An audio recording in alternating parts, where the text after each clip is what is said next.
Somewhere 15 billion miles from where you're sitting right now, a machine is dying slowly, on its own terms, at the edge of everything human beings have ever touched. It has no crew to save it, no repair truck can reach it. Every message sent to it takes almost a full day to arrive, and almost a full day for the answer to come back.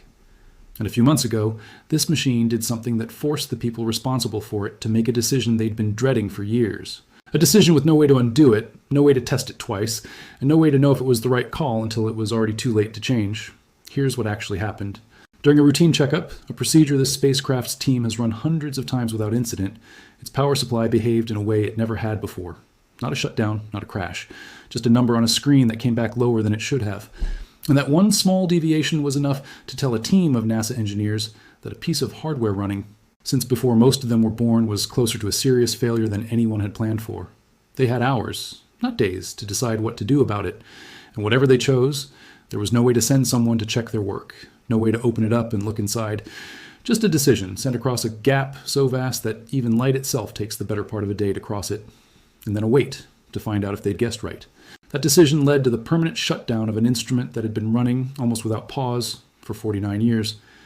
It also set in motion an experimental repair attempt that engineers are testing for the very first time, right now, this month. One that could either buy this machine a few more years of life or fail on hardware that cannot be reached, rebuilt, or replaced. This is Voyager 1. And what you're about to hear isn't history. It's happening in real time in 2026, while most of the world has no idea it's going on. To understand why one small malfunction became such a serious moment, you have to understand what this spacecraft actually is, and just how far it's already traveled to get here. Voyager 1 launched on September 5th, 1977 from Kennedy Space Center in Florida.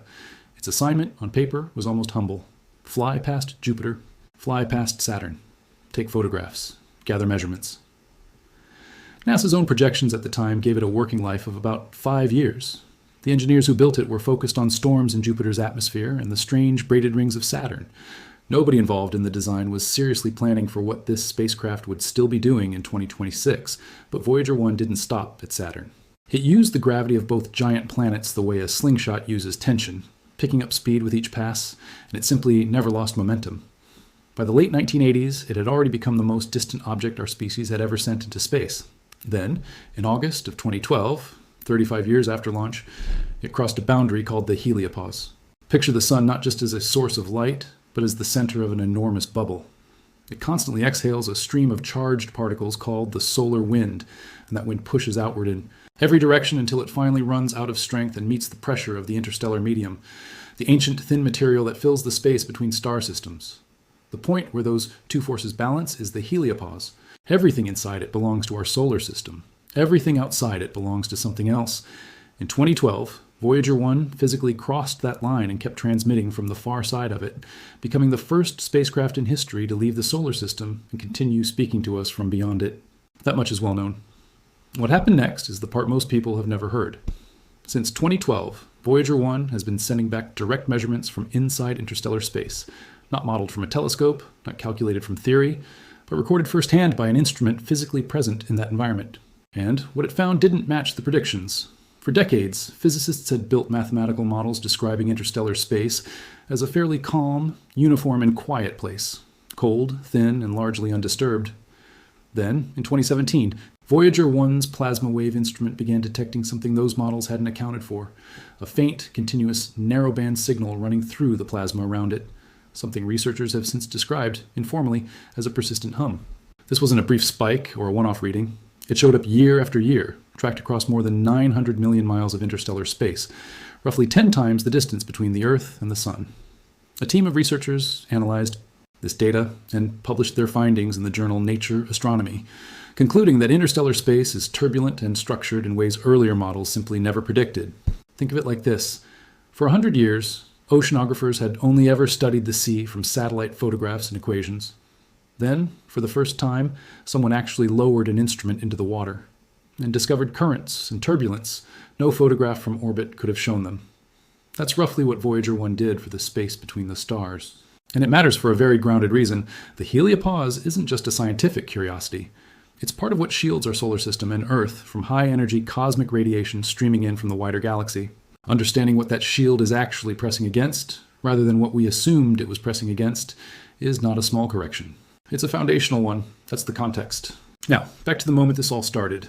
Voyager 1 is powered by something called a radioisotope thermoelectric generator, essentially a sealed container of decaying plutonium, converting the heat of that decay into electricity. At launch, it produced about 470 watts. Today, after nearly 50 years, it produces roughly 250, and it loses about 4 watts every year without exception. There's no refueling this. There's no swapping the battery. What the spacecraft has is what it will ever have, slowly, permanently draining. On February 27, 2026, during that routine calibration roll, a standard rotation used to check the spacecraft's orientation and instruments, Voyager 1's power dropped further than expected. Built into the spacecraft is a safeguard called undervoltage fault protection, designed to automatically shut components down if power falls below a critical line, protecting it from a runaway failure it couldn't recover from on its own. The dip during that roll came close enough to that threshold that letting the spacecraft's automatic systems handle it alone would have meant a long, uncertain recovery process, complicated by a communication delay of over 23 hours in each direction. So the team chose to act first, deliberately, rather than let the machine react on its own. On April 17th, they sent the command to permanently shut down the low-energy charged particles instrument, a device that had operated almost without interruption since 1977. It had survived the flybys of Jupiter and Saturn. It had survived the crossing of the heliopause. It had survived decades of cosmic radiation in the coldest, most isolated environment any human instrument has ever occupied. It didn't fail. It was switched off, deliberately, because there wasn't enough electricity left to justify keeping it running. While shutting down a science instrument is not anybody's preference, it is the best option available, said Kareem Badruddin, Voyager's mission manager at JPL, in NASA's official statement on the decision.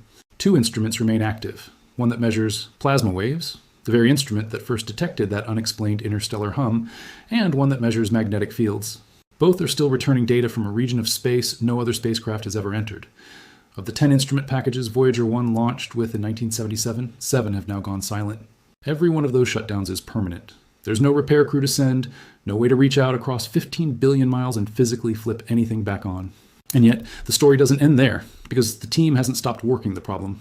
Engineers at JPL are currently testing a procedure, nicknamed internally the Big Bang, designed to restructure how power flows through the spacecraft's aging electrical systems and recover small amounts of capacity currently being lost to inefficiency.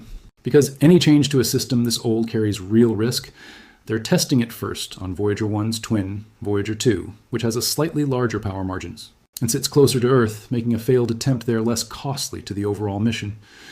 Those tests ran through May and June of this year. If they hold up, the same fix will be attempted on Voyager 1 itself, no earlier than this month, July 2026.